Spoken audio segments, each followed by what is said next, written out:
Hi, and welcome to the You Amaze Me recording with myself, Amanda Baker, and whatever guests arrive here with me today. This is the space where story meets soul and soul meets story. And so today I have with us the wonderful James Olivia, who is known as an inquisitive human, relational leadership celebrant, nurturer of disobedience and regard, facilitator of exquisite and uncomfortable conversations. And I'm just ready to go right into it. Met you through Instagram under your handle inquisitive_human, and immediately just some of the things that you had shared really caught my attention, and that just drew me to wanting to have an authentic conversation. So welcome to my space. Thank you. Thanks for inviting me. Thanks for reaching out of the blue. I love the internet. I just absolutely love how social media can actually be social. I know it can be a cesspool for a lot of people and I don't go in the comments, but like I'm just really, really delighted that we get to make these connections seemingly out of the blue. So thank you. Oh, you're so welcome. And I'm already just like fluttering inside that you even said that because my my experience way back in COVID was Instagram specifically opening me up to other like-minded, like-hearted people that I didn't even really know existed all over the world. And the connections that I've made, I have formed some of my closest friendships through social media, specifically more so Instagram. And so I'm really grateful for them as well. So I'm really curious. This is, as you heard in my intro, this is the space where soul meets story and story meets soul. And I truly believe everyone has some type of story and those stories can change. But when you hear that, what comes up for you initially when you think about your story? Oh my gosh. Um, it's So my brain is doing a really funny thing. I should probably tell you because we just met. So anybody who's watching, you Mm-hmm. are seeing like the very first interactions of uh, a new encounter. Yes. Um, I'm on the autism spectrum, and sometimes my brain will take a question Mm-hmm. and think of all of the possible ways I can think to answer it all at the same time. And I call it the typewriter jam, where my brain, like all the keys just go at the same time. And I'm like, oh, I have no words. They will not come out because all of the things are happening at the same time. So when I think about my own story, one of the notions that pops Mm-hmm. up is the narratives that I have about myself, like my ideas about myself. Like I have a story that I can tell about myself, and it's full of, if I were to tell it, if I were to say this thing happened and then this thing Mm-hmm. happened and this thing happened to me, and now I'm like this, that I totally understand as I'm thinking of the story and as I'm Yeah. saying the story that it is totally made up. I Like love this. there, Just hearing like your metacognition, like your ability to recognize your thoughts and all the ways that it can go, and just right from the beginning, kind of debunking the way that we come up with stories. I find it actually really comical now because I'm like, huh, my whole platform is about stories and everything everyone shared is probably so fake. But it's okay, not. so But it's not. It's not. okay, that's hilarious. I do want to like pull apart the distinction between made up and fake because I don't think made up things are fake. Mm, Like I think that what we make up is really, really real real. for Mm-hmm. us. Mm-hmm. And like what I have made up about the world, what I've made up about myself, what I've made up about you in the very brief time that we've encountered each other in this way, and also on Instagram, they're made up, but it's my reality. It's real Yes. to me. Mm-hmm. And knowing that it's made up lets me alter I don't know if I can actually alter reality. I don't know exactly what reality is. I think it might be a collusion. But I can alter my experience of reality by altering the stories I tell myself about it and about myself in it. Sure. So Yes. so That's where powerful. soul meets story and story meets soul, I think again, this is my made up story about soul, that I tend to believe that, like, we have an essential self, we have an essential, even as I say that, I'm like, well, Hmm. that's made up too. But it's what I walk around with, that we have an essential self, or at least I believe that I do, or like to believe that I do. And where that essential self bumps into everything that I've made up can be kind of confronting. Like, Hmm. And that's there's what I find so powerful, or what I like about what you've already brought up, is to come face to face with your own self, of here's what my mind is doing, here's the narrative that I'm now aware of, or the multiple narratives that I have that maybe you believed for a long time, and can distance yourself from them and then decide, how true is this for me? Do I want this to remain my reality? Or is there another way to perceive yourself, to perceive your experiences, to perceive the world and other people, to contemplate? So I'm a mental health therapist and yoga instructor, and I kind of combine the two. And I find that through like the practice of meditation is really a lot of contemplation, to sit with oneself in contemplation. I'm like, oh, Uh-huh. Yeah. It's confronting, and it's not necessarily comfortable. it's so supremely uncomfortable. It's so supremely Mm-hmm. uncomfortable. Mm-hmm. And when I'm thinking about this, I recognize that there's nuance and complexity to saying I can alter my experience of reality, because I'm not at all saying, like, I've heard people say you create your own reality, and I'm like, oh, that can be deeply dismissive of people's real lived Oh yeah. experiences. Mm-hmm. Mm-hmm. So I don't have that. I'm not sitting here going like, oh, I've just created my own reality. What I think I'm more leaning to is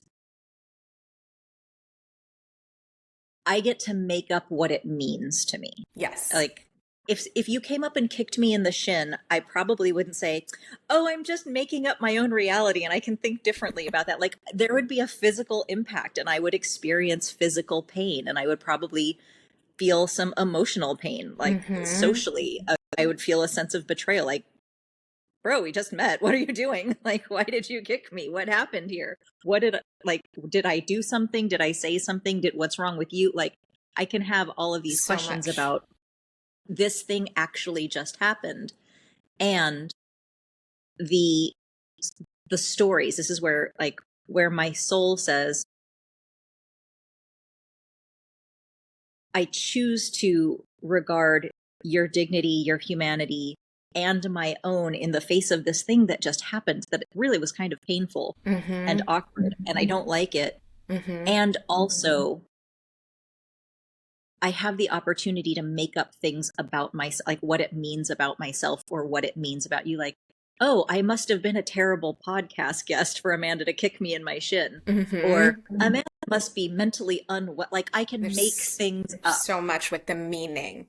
Yeah. Yes. Yeah. And none of it to do with what actually just happened. It's like, okay, what the facts of what just happened are, Amanda's foot made contact with my shin. That's what just happened. I had a pain response. That actually happened. I feel dysregulated now. That's actually happening. But everything that I make it mean about you, or mean about me, or mean about the world, that's where I have the opportunity to go, okay, but is it? Is that what's actually happening? Yeah. And to take that distinction, it reminds me of that quote. The quote's like, the space between stimulus and response lies something about the power. It might be Viktor Frankl. I'm not exactly sure who said it, but that's what it sounds like you're describing. It's the space between one thing happening and another, where I think is where we make meaning, or we decide how we're going to respond versus react, because reaction can come from our subconscious meaning making. Whereas when we have greater consciousness or awareness, which is what you're demonstrating, which I think can be helpful to a lot of people, to pause and discern or contemplate what just happened in me being kicked. Am I making up assumptions about Amanda or myself or about something even bigger or a past time that you were kicked? Like, oh, I always get kicked because that happened to me when I was a child 20,000 times or whatever. So yeah, the power of meaning, and that's, I think, where we have that autonomy and that empowerment to shift reality, which is really more, we can not be able to change the facts in front of us, but our interpretation of it. So perhaps story is the kind of the facts, and then the soul is a spot for meaning. I'm just throwing ideas out there. I do not even know how to fit those things into a framework.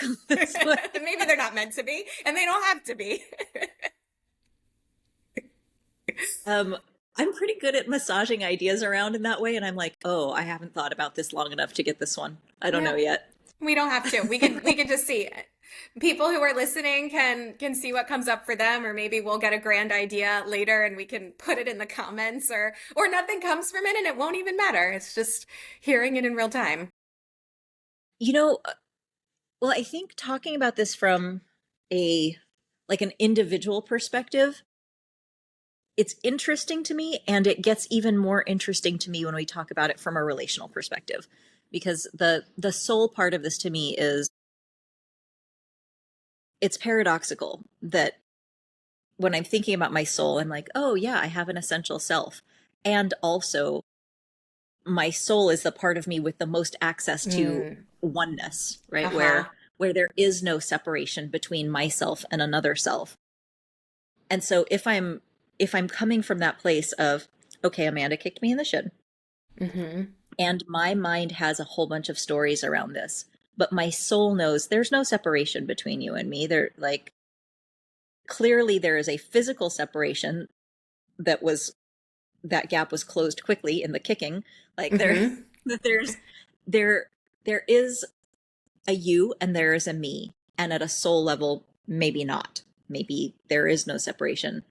And where our two souls meet and then confront all of these stories about each other, that's where the tension is. Mm. That when relationally I can see the stories, and I'm thinking about this at scale as well, like in systems of oppression, Yes. um, in the ways that we uh, participate in our own oppression or the oppression of others, in the way that we Mm-hmm. participate in our own punishment or the punishment of others, um, where these where our souls are not separate, and we come up against these stories that we are so different that we have to mistreat each other, or that we have to protect ourselves. The thing is, we do have to protect ourselves Mm-hmm.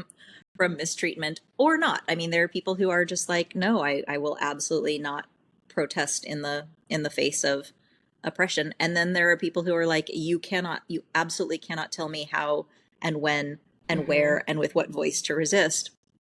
And I think that's all valid. Like, however people meet their own oppression, to me, is absolutely valid. I think coming from a place of knowing we're all interconnected, Mm-hmm. and our stories are so different from one another's. That's where the possibility and the tension both get really, really juicy for me. It's like, okay, you came up, you kicked me in the shin. I have stories about you, but you also have stories too. And that there is possibility in our stories, in telling each other our stories and relating to each other's stories, not just carrying them around alone Mm. in our righteousness. Oh, that's really beautiful. To be open to sharing those stories, and where the stories meet with different Mhm. people, and there being potential tension there. Sometimes people's stories meet and they feel very complimentary and it's very warm and wholesome. Those same people can also have their tension because of just the complexities of us as humans. And so I know you do, or you speak on a lot relationally. So curious, even in thinking about some of the things that you share online, how did you get to kind of where you are and what you're sharing? Oh my gosh. Okay, talk about stories. This is I'm ready. uh, let's see. I've had a well, I say long. I'm 50. It's longer than some, not nearly as long as I want. Um, but a long and kind of winding path. Hmm. And I've done a lot of jobs. I've had several careers. I've done some really interesting and creative things, and I've done some really boring officey things. I've done some legal things and some illegal things, and the thread that ties all of it together has always been relationship. Like the quality of the relationships that we have with each other, it never doesn't matter. Like there are so many things that ultimately don't matter very much. Like a lot of times for me, the like when I'm doing a job in an office, what I'm doing typically doesn't matter that much. There are some things that are more interesting than others. Sure. Hmm. Um, there are some lines of work that are more meaningful to me than others. Like I worked for Nordstrom for Mm-hmm. over a decade in Wow. Seattle in their headquarters. Yeah. And I did all kinds of things there. Sales was never one of them, but I did lots of like different office jobs from being an analyst to a buyer to like a you know business planning person. Like I did a lot of things there.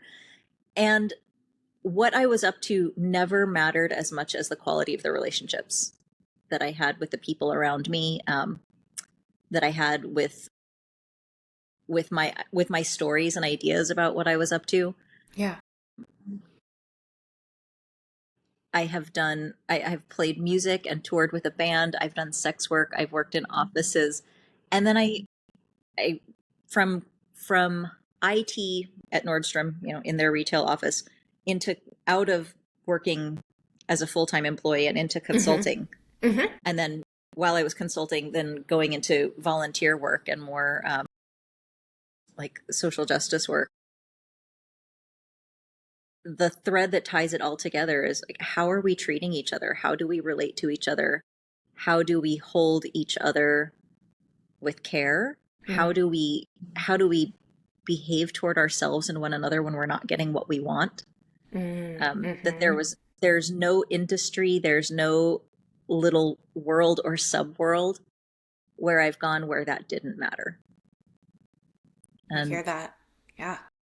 I hear that. yeah, It makes me think, right? Like, how would civilization exist without relationship? Or how would our consumerism exist, capitalism exist without relationship? we're finding out. Mm-hmm. We really are. We have fucked around and we are Ooh, finding out. yes.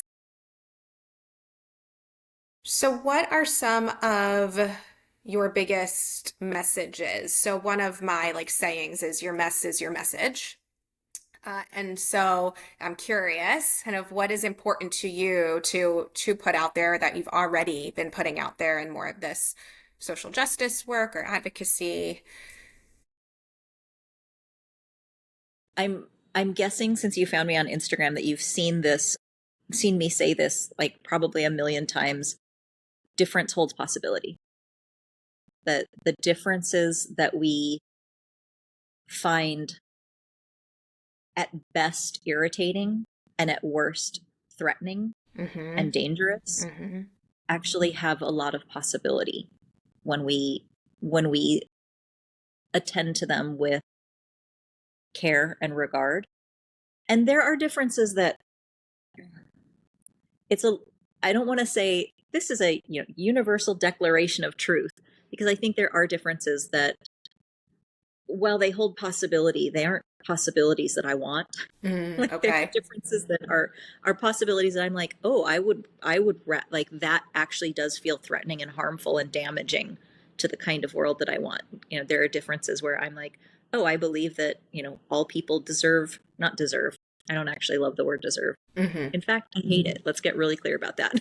Yeah, thank you. um, Thank you. that that that all people are innately worthy of the space that they take up and the air that they breathe, and should have housing and food and Hmm. care and community.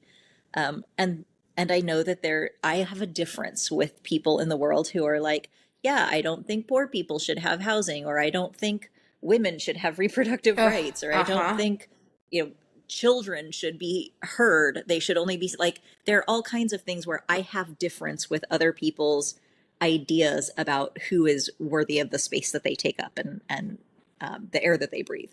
Hmm. Hmm. And so even that, when I say something like difference holds possibility, and I'm standing on it, I'm like, no, let's relate to the difference, because all difference is not threatening. I know that there are some differences that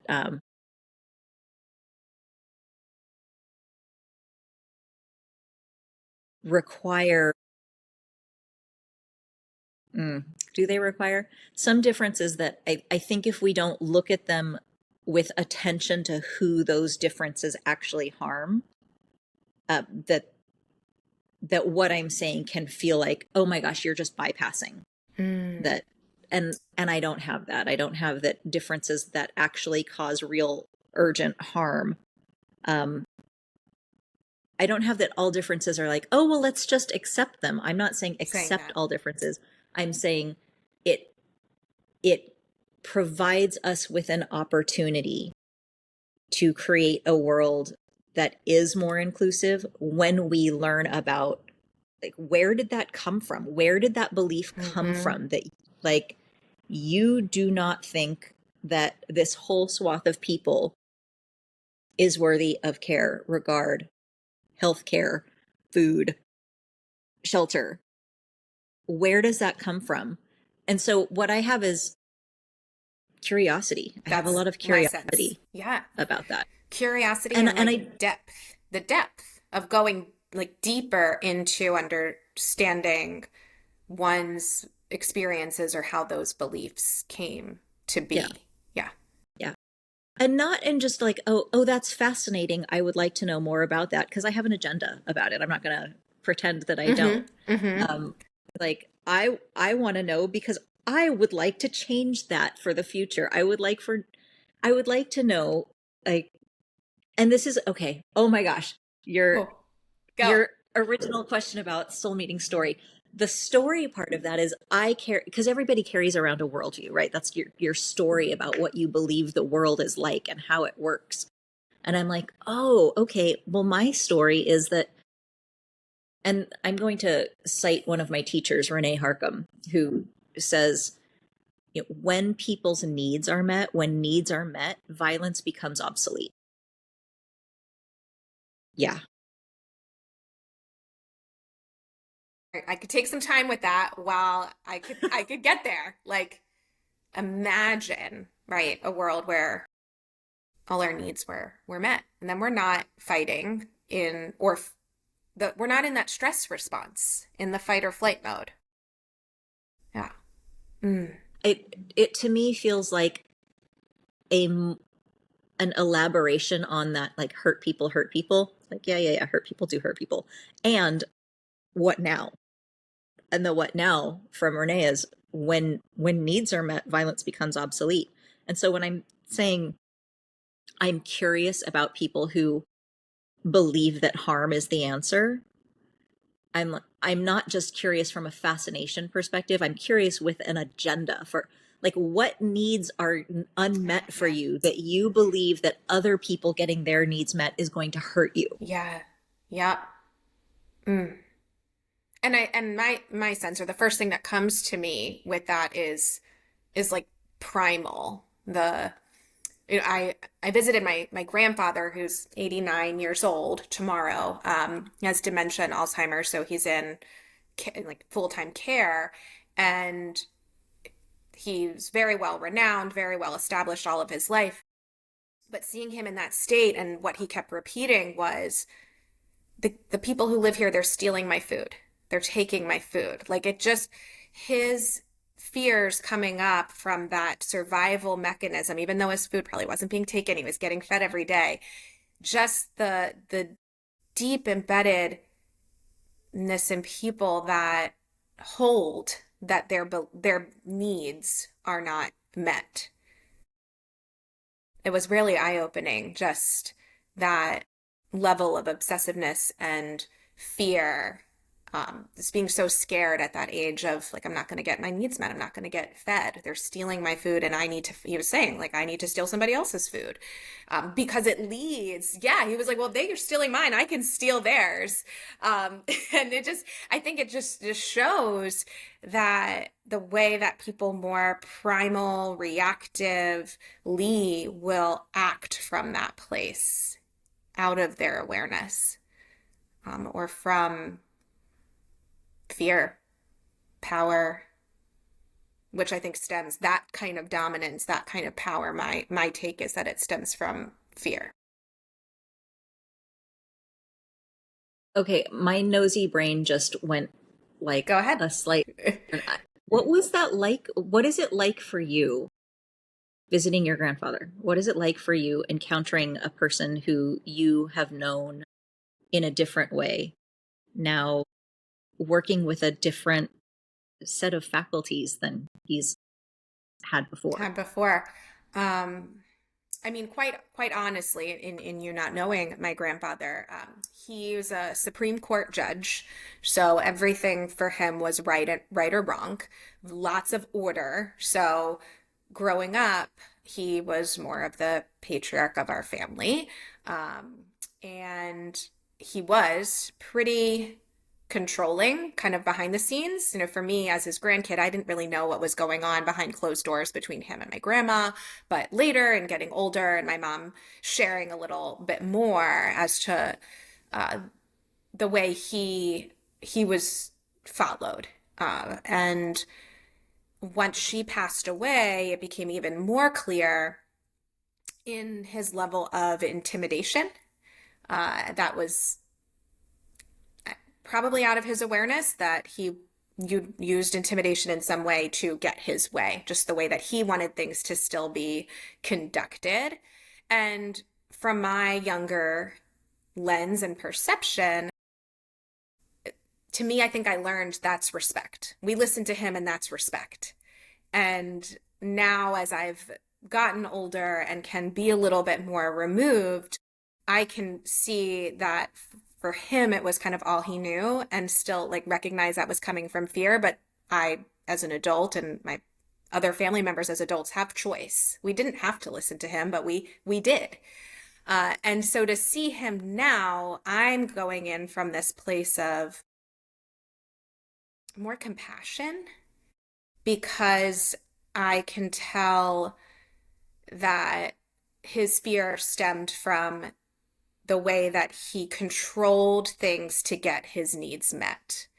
Even I think relationally, like with him and my grandma, I quite honestly view that the love that they had between them was from a place of more control than actual meeting of connection of two people.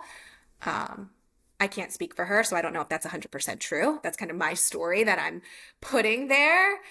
But for me, I think now it's like this level of empathy and compassion for this little kid that exists in him that probably never got those needs met when he was younger, growing up during World War II, and the state of the world of what that was in.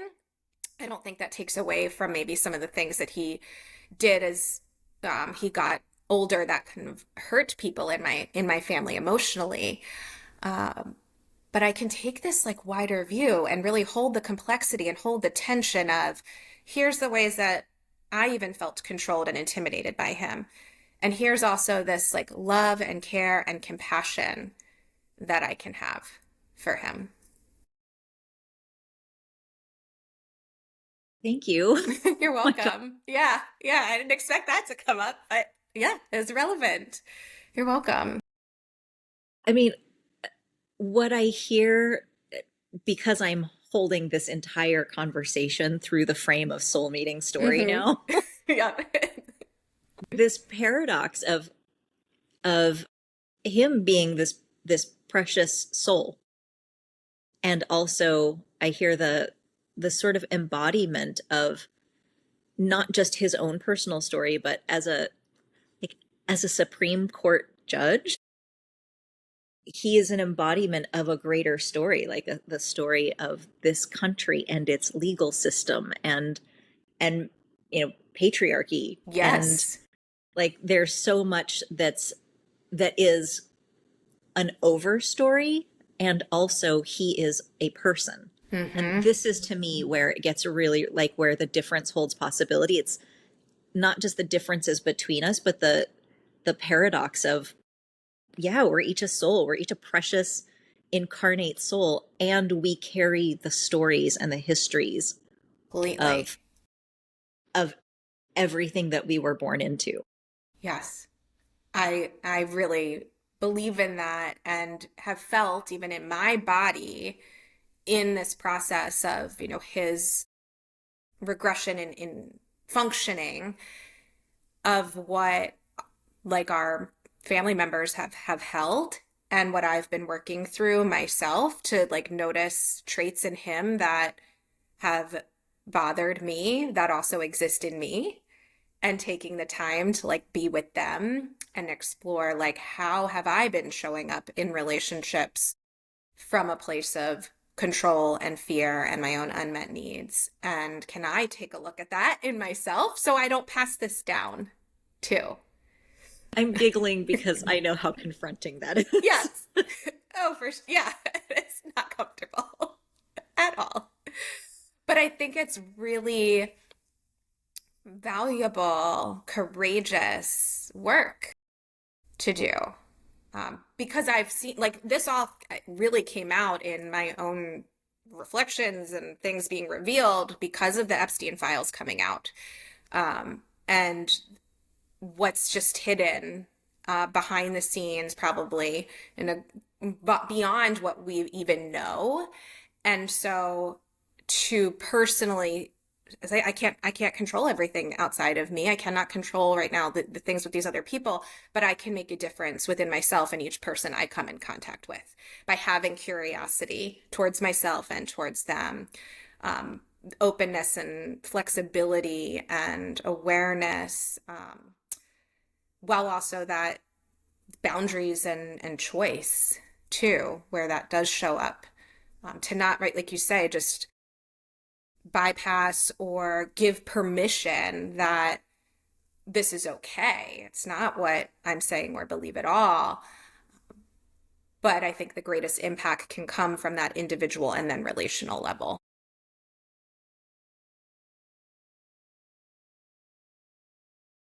I'm having so many thoughts Mm. right now.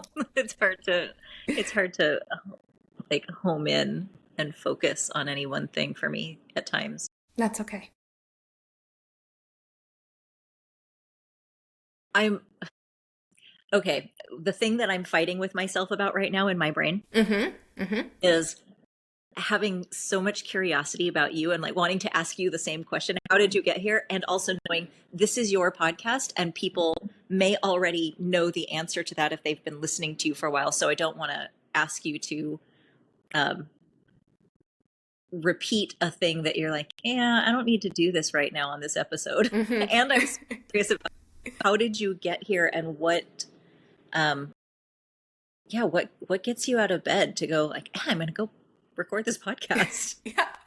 Well, and it's like I said at the beginning, our stories change. So whatever I may have shared a couple of months ago, this whole platform started, and this has been shared, but I don't mind repeating it, was because I was a part of a business accelerator program.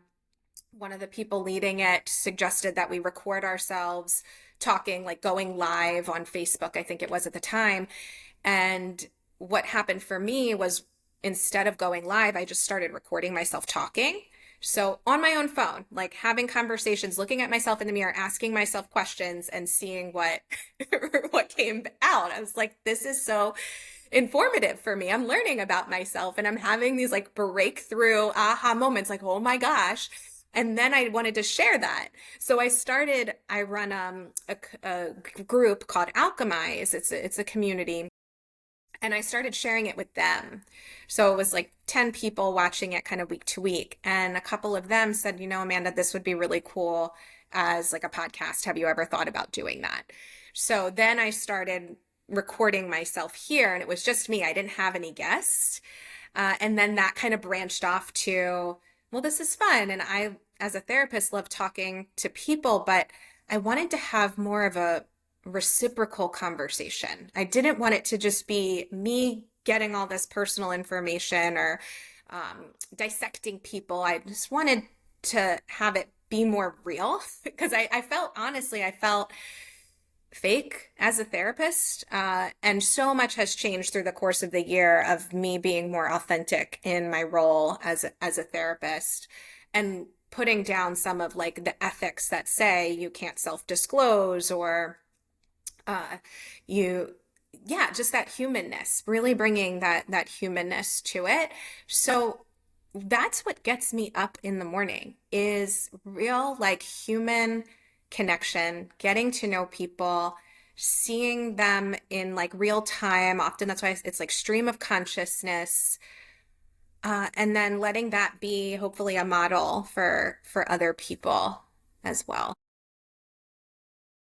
Okay, can we talk about therapists okay. Sure, we can go wherever. I I love this. So my bestie, therapist, Hmm. and we have these conversations not it, yeah, it's not uncommon for us to talk about therapy and the, mental health industrial complex that seems to let me back up. Let me start with where I am. Okay. I have I have therapists come to me to learn skills for relating to difference.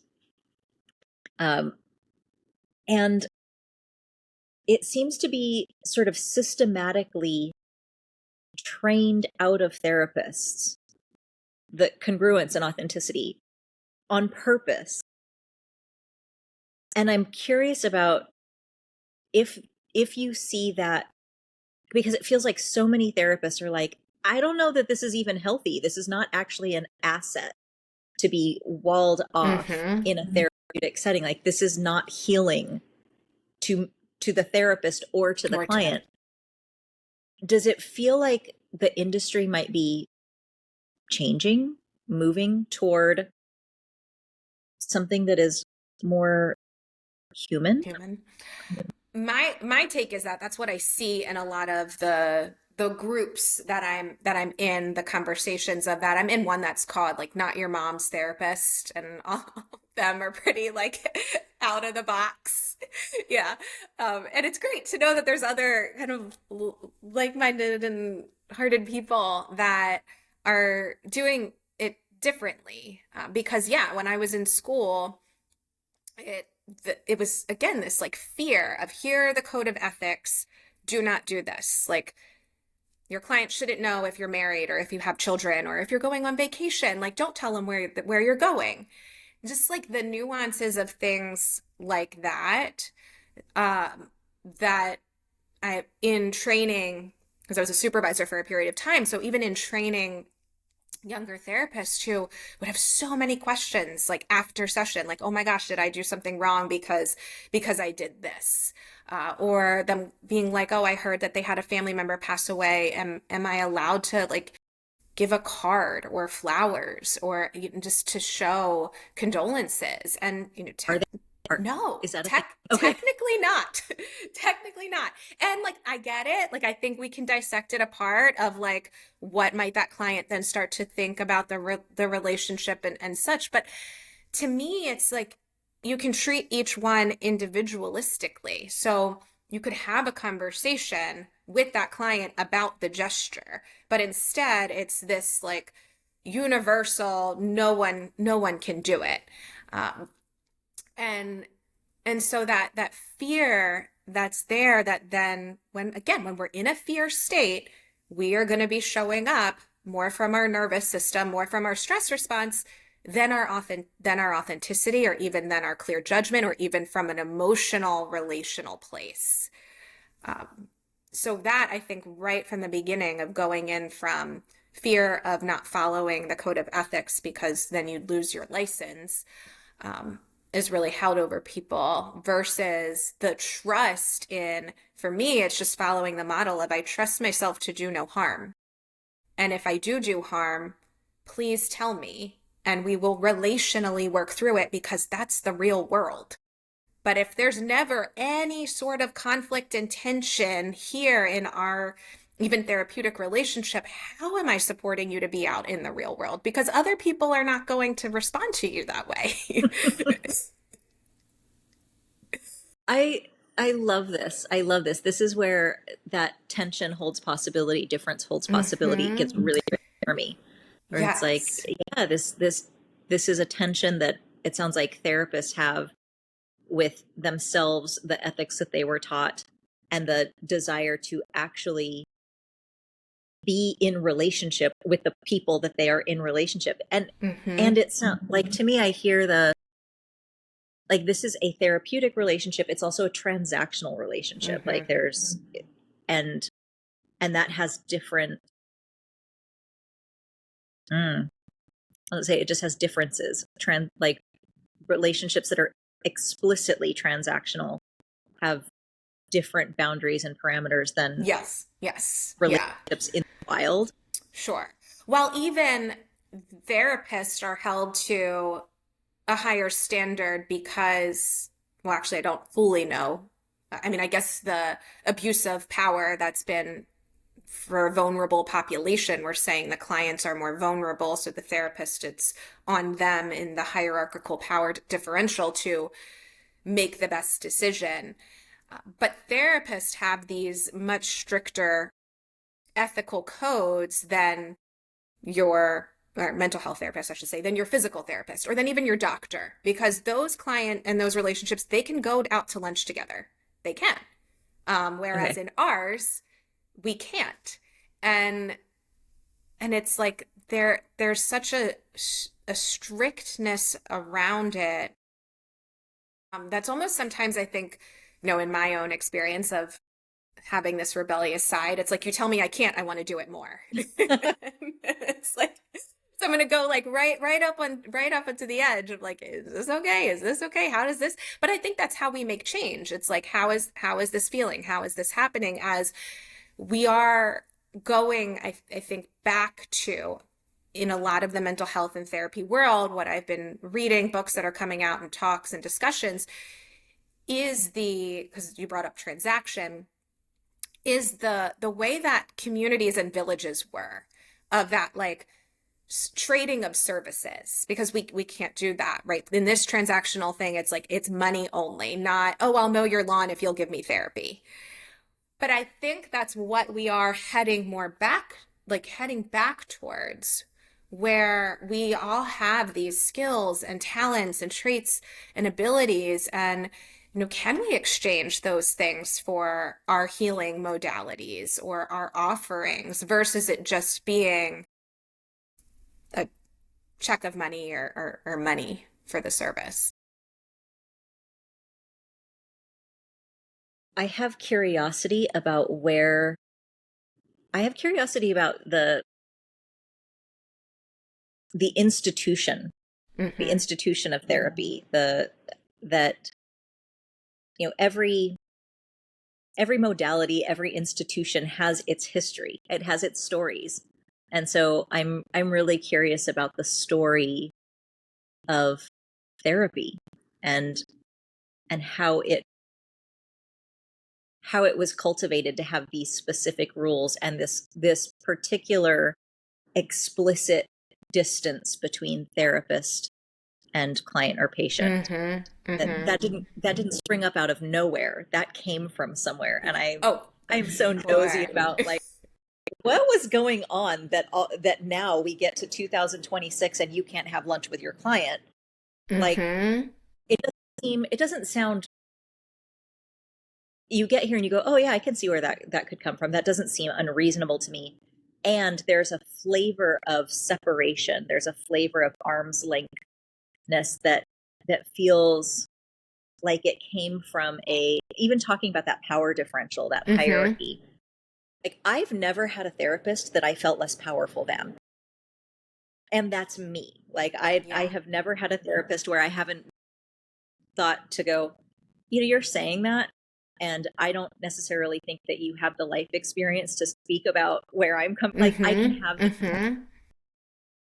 and I would say like when I've gone to therapy, I'm struggling with something in particular where I'm like, okay, I would like some help working through this thing, but I haven't felt vulnerable in the way that, say, somebody who's going through psychosis or somebody who is coming out of a deeply abusive situation Yeah. might be vulnerable in that way.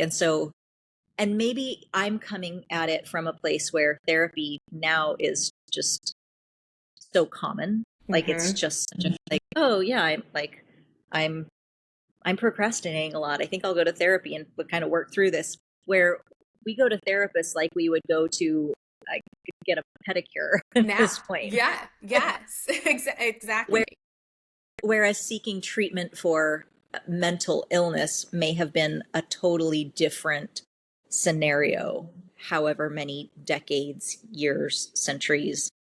Like, so Good. I know nothing Good about this point. this industry or this field historically. And I think that's an important distinction of, more of the severe mental health that likely wouldn't even be responded to with your typical psychotherapy when one is having a psychotic episode or hallucinating or in a place of homicidal suicidal ideation. It's more in those cases like stabilizing. And so what I think has the trends that have shifted when it comes to psychotherapy in particular, with maybe more of your average kind of population that be struggling with still could have significant trauma, depression, anxiety, ADHD, those types of things. But what's become so much more commonplace is almost like we're paying for connection because we've become so disconnected that people have felt that they can be vulnerable while still in that space of little to no power differential. Because when there is a power differential, when you sense that, I think that takes away from being vulnerable and learning trust and safety, right? I trust this person to not take advantage of me. Uh, And that's an everyday thing that we need to walk in life because we don't know at any point in time we could actually have some level of violation or harm or oppression as to what is affecting people's sense of safety inside. Okay, so for me, I'm like, oh, that's exactly why I would want to know where my, like, I don't even go to church. I'm not sure why I was about to say that, but like where my therapist goes to church or who they're married to, or like Yeah. that there's a social, a sort of a safety net of truth around. Mm-hmm. When Mm-hmm. I say truth, I mean that therapists don't necessarily get to, because that's part of the power differential. I think that they're trying to counter, but it's actually underpinning it is Yes. like this, that your life is a secret in order to protect us from each other, when bringing things out into the open is very often, even, and now we come back to the Epstein files, like things that are secretive and buried Mm-hmm. allow more space for potential harm Yeah. than like, hey, you know what, like i I trust this therapist over here, given. So I went on a date with a polyamorous therapist once. Mm-hmm. I, Mm-hmm. should I say his name here? I wrestle with this as I'm saying this thing about Okay. keeping open. Yeah. So I'll just say Yeah. I called him in my mind and to my friends, and I'll just say it out loud to the whole internet. I called him Polly James because everything out of his mouth, seemingly, this is my interpretation of Uh-huh. our very brief one-time conversation, was about being polyamorous. which I, that's neither here nor there. The joke to me was that he had made it his entire personality. So it was just Polly, Polly, Polly, Polly, Polly, Polly, Polly, Polly. And I was like, I would I would love to know that about him as a therapist if I was looking for a therapist. And I think he did disclose that to people. Like he was a newly minted therapist. He had changed careers in his 50s. And he's like, I'm a new therapist. Ah, I'm a poly therapist. And I thought, uh-huh, uh-huh. how wonderful that people who are either seeking that form of expression or already identify in that way can find you and know that Yes. you are living a life that where you'll have a little bit more, not necessarily expertise because you're not living their life, but that you are living a life that shares some of their experiences or Hmm. potential experiences. It seems Well, comforting to me. yeah. Well, and what you describe is exactly what unfolded in my experience because I started the Alchemize group on a whim and sent out an email. And most of the people that decided to join were my clients. So I was like, oh, well, now I'm going to have my clients meeting my clients. Okay. I mean, group therapy. I mean, I'm not calling it therapy. I'm not calling it group therapy, but technically that's can be what happens in group therapy. So I think it's okay. But it was as soon as they started sharing and disclosing things within the space of each other, and then that my personal stuff started to come out too, because I was like, well, I relate, or I'm going through that. Like I was going through a separation with my ex-husband. When I started sharing that, then clients started telling me like, oh, I've cheated, or I want to separate and I don't know how to have the conversation. I'm like, we've been seeing each other for a year and you've not brought that up once. But now that I have said that I am going through something because I'm a human and also have things, life events, uh, they did. And that was so radically eye-opening for me of the years of therapy that some of these people have done and the secrets, the things that they were still holding in that then once it started to come out, we could work through that in the group or individually. Their progress, if you even want to call it that, it was more just their quality of life because they were living more authentically and aligned with themselves. That then their mental health symptoms started to improve. I have chills. I get so happy here. I the the skills that I teach people for relating, one of them is congruence. And that's Mm-hmm. the biggest one that my therapist clients Mm, and students yeah. are like, oh, wow, this one's, I mean, it's hard. I think that's a hard one for a lot of people. No, nobody's alone in that. And to me, I call that the skill of saying, here I am. Mm-hmm. And so many people, particularly people in healing and helping professions, people in nurturing roles, they already know how to listen. Like their listening is fine. They can hold space like a motherfucker. It's like, yeah, you hold space. You're so great at holding space. And that's not the same as relating because in the relating, you have to be there too. And Yes. so Yes. there's only so much another person can bring you if all you are is a vessel. Mm-hmm. I And so that I agree. showing up going, oh, and I'm here too. It's like, oh, you're here. Here's more of me. I'm here too. Oh, there you It's are. Here's felt. and It's so felt, and that's what softens people, and perhaps a part of embodiment and more of that somatic work now coming into this field. I don't know if that's changed in the graduate school programs because the programs are focused on how to reflect, how to validate, how to summarize, like trying to teach it's those great. skills. It's great, but I think those are skills for people who want to be in that field. Like you said, they more kind of naturally already have that and you can enhance it and practice it.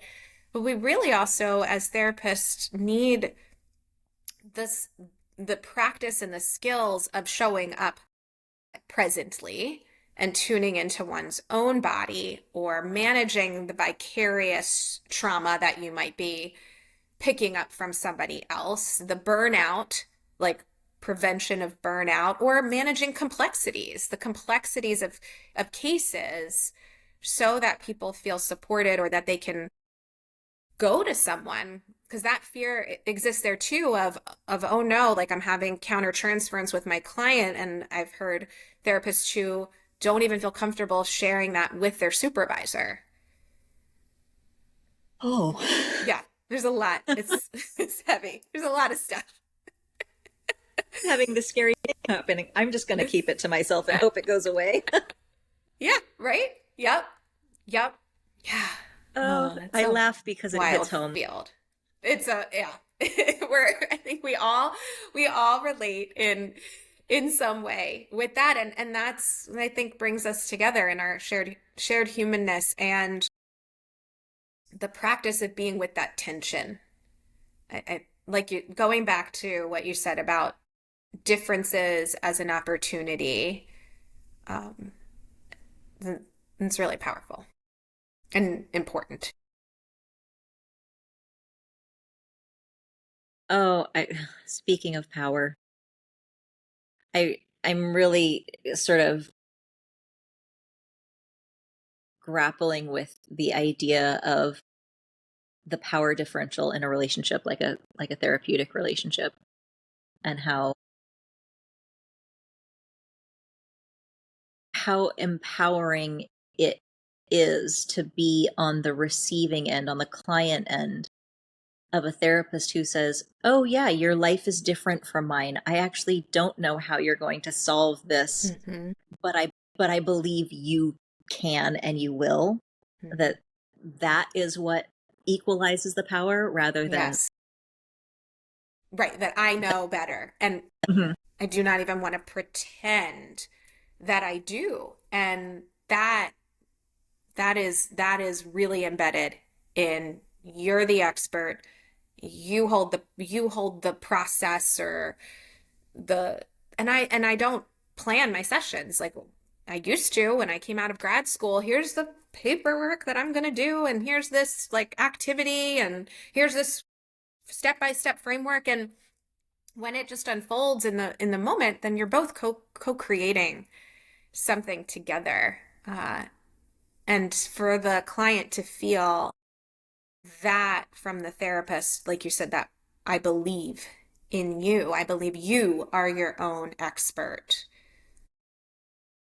is a huge change agent. And I think back to some of like the pioneers of psychotherapy, and Carl Jung is a big name that has popularized a lot more recently. It was not as well taught when I was in school, but he was one that had romantic relationships with his clients, and he believed that that was relational healing came Mhm. through that. I don't think that it was him specifically that led to some of like the ethical and even legal violations that now poses.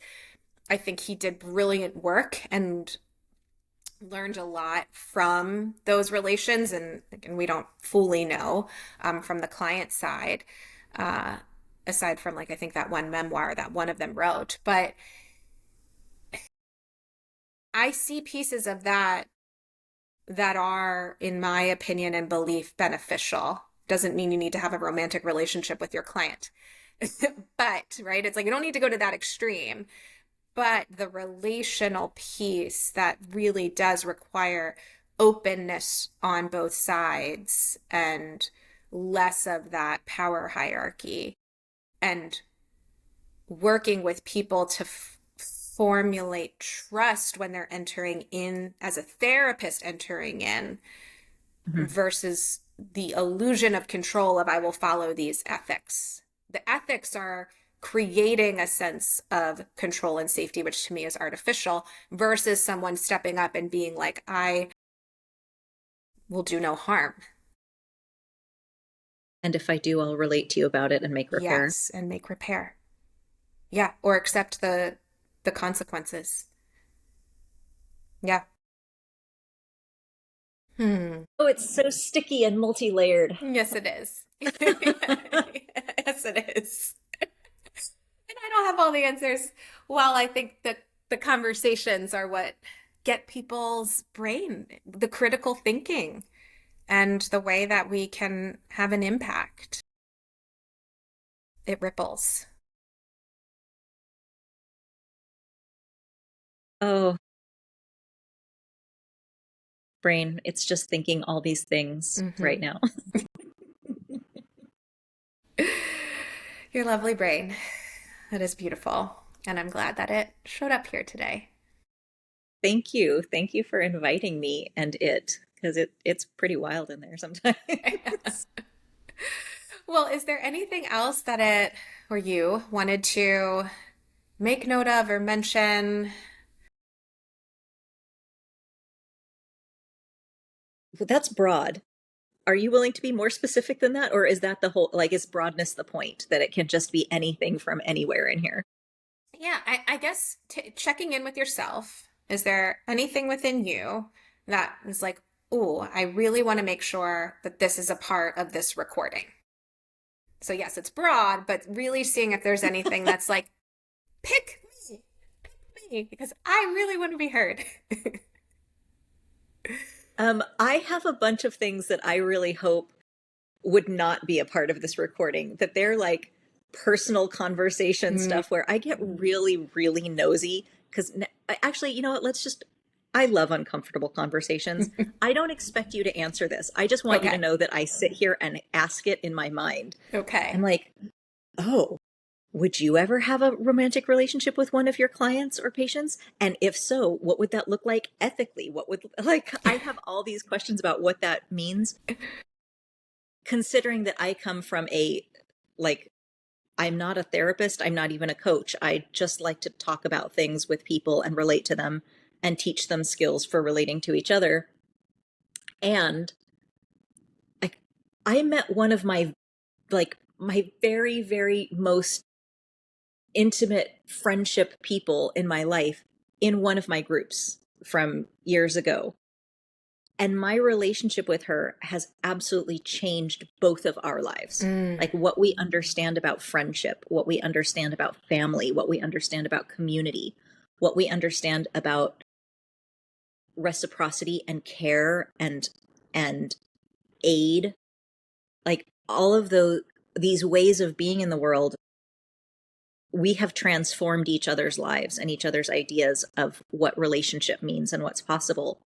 And if I had been her therapist rather than just somebody on the internet who was like, hey, let's talk about breaking the rules together, like, Yeah. that could never have happened in an ethical way, I don't think. Um, and granted, it's not a romantic relationship, and it is one of the most platonically romantic relationships I've ever had in my life. Yeah. So Mm-hmm. I get really Mm-hmm. curious about what it looks like from like a somebody who has to actually think about licensure and things like that. Yeah. And Yeah. again, I don't expect you to answer this question. That's just where my brain Brain goes. is And if you going. do, I'm so hungry. I really knows the answer. Well, my experience of going from, being a younger professional to having the thoughts when I was younger of how could anybody ever have a romantic relationship with a client? That is just so wrong. Like, Mm-hmm. how does anybody get there? To then coming to experiences of like, oh, now I understand how someone could get there. Like, even the most ethically oriented, like, I don't even want to say that. I don't even want to put anybody in like a category of just, we really cannot talk and say things until we've experienced something, right? Of like, you don't know what you don't know. So how could you say I would never do that? Um, and then the world contorts itself in a way. For me, it's like through learning. I think we have situations that come up really for us to learn where our shadows are, where our subconscious is, where our unmet needs are. For me, of maybe going into this profession, being like, this is meeting a need for me because I feel wanted and needed, and that feels good, right? And to then realizing, like, why do I need this profession to meet that need? Why do I need these people to look up to me as someone who's saving them versus that being something like it again, it's this confronting. Like, so I think sometimes we are faced with these conversations or interactions where when you can kind of come back and like what is coming up in me that really still needs to be addressed or understood or worked through.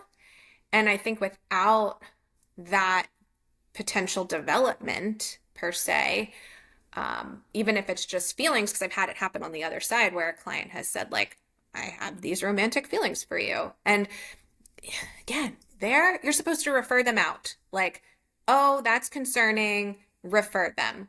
Whereas to me, it's like, we can work through this. We could talk about this. What is it about me that might be showing up in you that's leading to those feelings? And can we meet to potentially dissolve them or channel them into something else or just understand them to where it's maybe you're no longer feeling that way about me anymore because we're not going to violate um, the sacredness of our relationship, right? Like really also being able to recognize like this is sacred, and if it becomes romantic, that could have longer, worse repercussions for the healing aspect of this.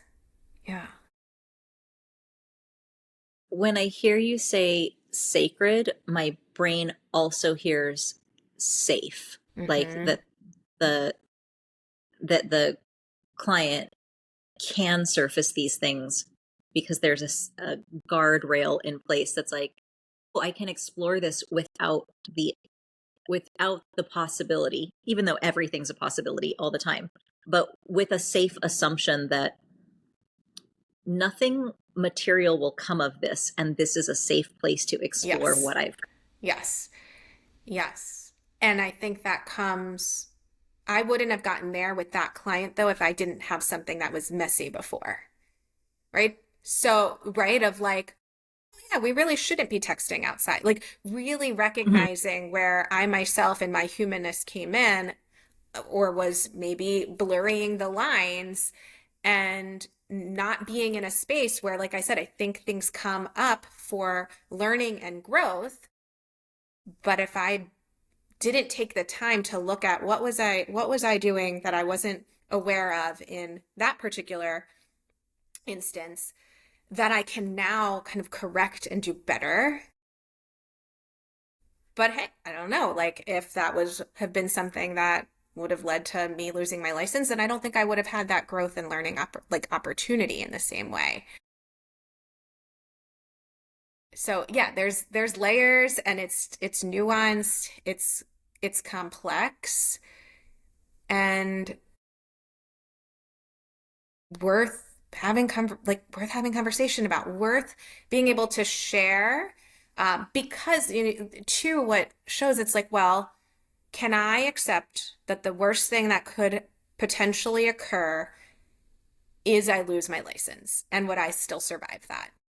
Not saying it's worth me having a romantic relationship, but there are people who've done that. They've let their license, yeah, they've lost it, and they're married to their client. Like, and hopefully they're happy. Um, but I think I've learned, like, no, that's not what I want to do. Um, while I am willing to push against some things that I think aren't romantic, but like you said, having a best friend, and I'm not best friends with any of my clients, but I could say that they know a good bit about me that I don't know, like could be questionable, or things that we're not supposed to accept gifts, like things that I've accepted that could be questionable. And if the worst thing that happens is I lose my license or my name's on some list and other people have their opinions and judge me, I'm willing to accept that and know that I will still survive if that were to ever happen. Thank you so much for sharing that with me. That what I'm hearing in there is the tension between what is formally ethical and what is actually your integrity. My And integrity. Yeah. Yeah. Yes. Yeah, I was on a forum once, and one woman was saying that her and her client came up with some great idea together, and they decided that they wanted to like either co-write a book or something. And a ton of people responded, that's unethical, that's illegal, no, you can't, you need to decline, like let them do it on their own, you cannot do it together. Um, and I don't know what that person, if that person was just looking for assurance or someone else to make the decision. But again, I think that comes to their own integrity, that they could go and write that book with that client and they might lose their license. That's a risk. But if that's what is of value to them and that client in that mutual decision making process, like let them live their life. Yes, there will be consequences. Again, I think the worst of it is they'll lose their license. But we get to decide that. Where I think it's become this thing, you'll lose your license and that's the end of the world. Your profession is ruined. Like, yeah, it yeah, it seems like there are so many avenues for providing the healing support, holding expertise, guidance, wherever you go with your therapy work, that yeah, there are so many avenues for still contributing and living the the life that you're meant to live even without licensure. So I yeah. like that's Yeah. And I think that's where I am. Like the mental health field has changed so much of, yes, if I wanted to work clinically and focus strictly on diagnosing, um, that's kind of what my license is there for, whereas a lot of what I offer doesn't even necessarily fall in that. And it's changing and I'm kind of going with it as it happens. Yeah. Thank you for your questions. oh my goodness. I'm just really enjoying this, and also I have to pee, and I'm guessing that this is probably a I'm full, Yep. and also I'm full. Where are you? Yes, I think I think we have covered a lot. Before we close, are you open to picking an oracle card with me? I usually like to end Yes, I on would love to. those. Okay. Is your bladder okay? For Is it or a hilarious thing to pause or do you just edit out the pause where I'm like, hey, I'm just going to mute myself and Yeah, run and I pee? can I can edit it out if you want to Welcome go to pee. perimenopause. All right, Uh-huh. I'm gonna mute myself and I'll be back in like 90 seconds. Okay, sounds good.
Nope, you're still muted.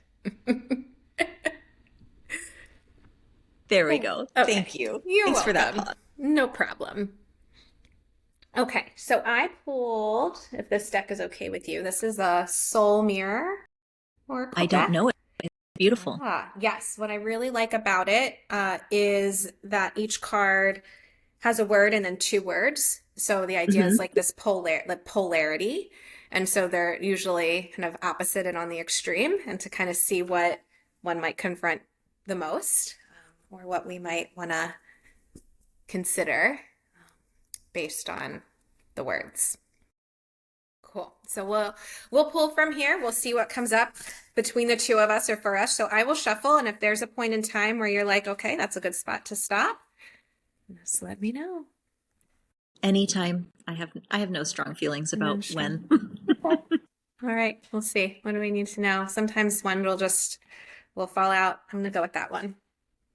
That's what I was thinking. All right. We have destiny. And it says Okay. past or future focused. So past or future goes together, and then present. I really actually like that. That, like, instead of the opposite being past future, it's past and future are clumped together, and then present. Oh, okay. Stuff is coming up. What's the format? Where do we go from here? It doesn't matter. We can go wherever. It's usually, I have some people that say nothing and they're like, okay, just read what the booklet says, and then that's it. Sometimes people are like, oh, this is what's coming up for me. Yeah, I have brain stuff that's coming up. The left and right hemisphere of the brain and Yeah. how like right, present, creative, Mm-hmm. safe, like and then left, imagination and memory. Um through the lens of destiny. What I and I don't know that much about the brain. I'm learning. I'm learning more about the brain. Mm-hmm. But when I think about the left and right hemispheres and where we access presence versus imagination, memory, the things of the past that we carry, the places that we hope to go, that destiny is sort of this merging of the two, that when we are um like when we have access to To both, both. when we're safe enough to have access to both and are operating from a more integrated place, what a beautiful thing destiny can become, Mm. versus when we are under resourced, unsafe, traumatized, hurt in some way that that inhibits our access to being present and integrating these past and future things, that destiny can look sort of scary and horrible, Scary. Yeah. Oh, for sure. versus like what's possible when we're well and supported. Yeah. That's beautiful. Mm. I also want to know what the book says if you're willing to read that Oh, too. yes. Yes. And this is, I've had this deck for a while. I've used it so many times, and I don't think this particular card has been pulled once. So I have no And recollection of seeing this card and reading it. So this is a first. Mm. and I will just throw out there that I also like it brings up for me one of my dearest friends whose name is Destiny, Oh my and it's a goodness. name that she chose Ah, later in life as she was healing and becoming more of herself. And just I just love that that card came up, and I love that her name came up. me too. Me too. I love it. I really do. And it seems to capture what you shared based on what you got from the card. It really captures the presence and need for integration, feeling safe, needs being met. When that happens, we show up better for ourselves and for others. We're more accepting of differences, can be more curious of the possibilities of differences, and then ultimately feel a sense of belonging where we can be more of our authentic self. Yeah. All right. So it says, embrace the power within to forge your path, guided by the loving light of your heart. Be present in the moment and listen to the signs and symbols that appear in your outer world. They are you, reflecting and leading you towards a higher purpose. Your destiny is yours to create, which is How did we start this? We create our own reality. Create our own reality. Your heart is a loving guide to your destiny. Your body and outer world are constant reflections of your heart's messages, chaperoning you towards your future. Be present in the now. Listen to the signs and symbols that are mirrored around you. They are leading you. Dwelling on the past or stressing about the future creates a cycle of repetition that will rob you of the opportunity to enjoy the present and distracts you from your intuitive guidance towards the best version of yourself. Listen to your inner compass. Doing so will clear your lens, and you will better appreciate the present and usher you into a greater future. Your heart is like the North Star, guiding you in the right direction. By deeply listening to yourself and the cues that surround you, you have the power to forge your path in the ways that you desire, and that is your destiny. And then it has a few reflection questions that say, how may I focus on the present moment and immerse myself in the here and now? What steps may I take to let go of attachments to the past and overcome any obstacles that prevent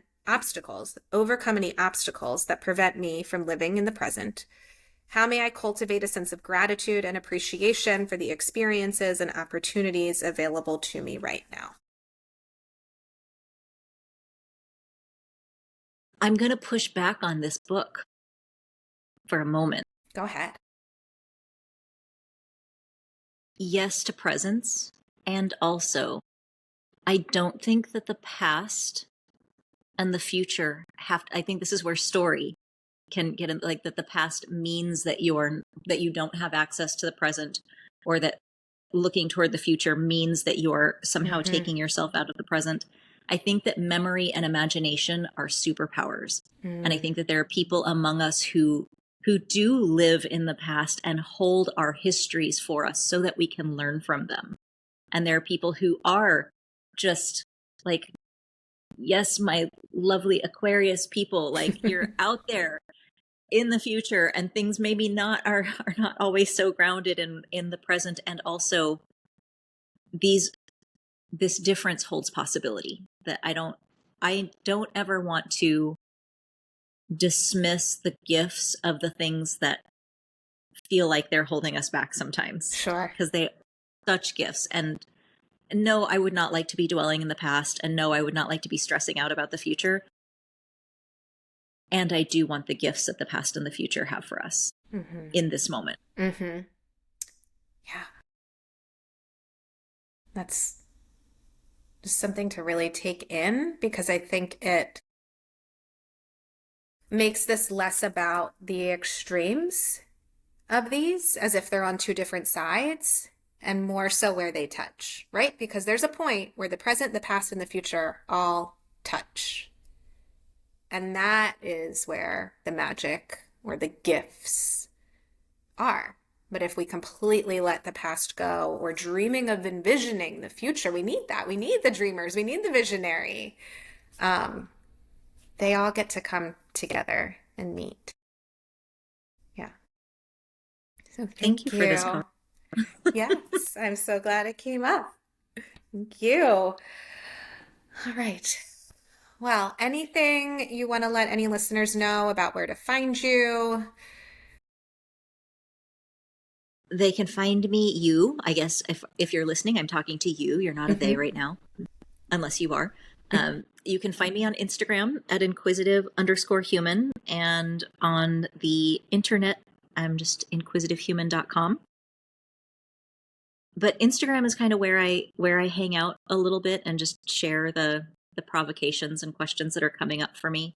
I do not expect anybody to interrogate themselves in the same way. So they're all framed as in first person, because I'm not trying to impose my interrogation onto anybody else.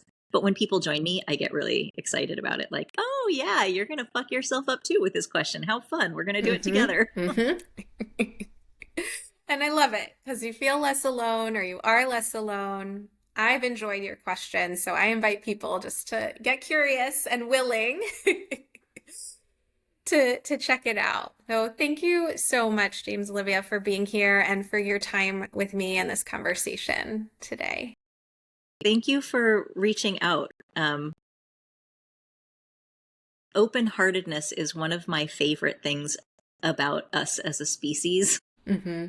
And so when I see manifestations of open-heartedness and just like, oh, hey, I see you. Would you like to go play? Like, Yep. yeah, I'd like to go play.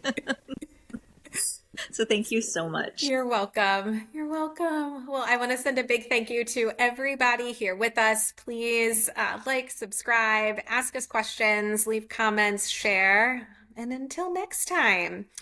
So, again, thanks everyone for showing up for yourselves, being here with us. You amaze me, and I love you.